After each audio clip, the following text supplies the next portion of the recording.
Hi guys, it's Molly from Nookal. Today I want to show you how you can improve your workflow with third-party billing for class participants. Let me show you how it's done. It can be difficult trying to keep track of the various billing codes and prices that may be required for each of your class participants. Our third-party billing tool allows you to set up a unique service code and price and link this to the payer. All you need to do is tick the Enable Third Party box in the class setup area, select Add New, and then specify the code and price for that payer.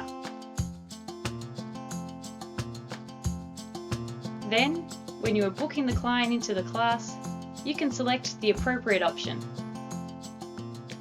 And when it's time to invoice and pay for the class, this code and price will pull straight through to your invoice.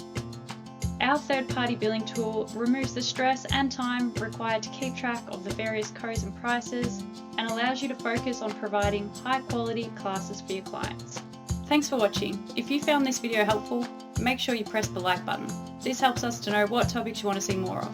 And if you'd like to see more content like this, subscribe to our YouTube channel.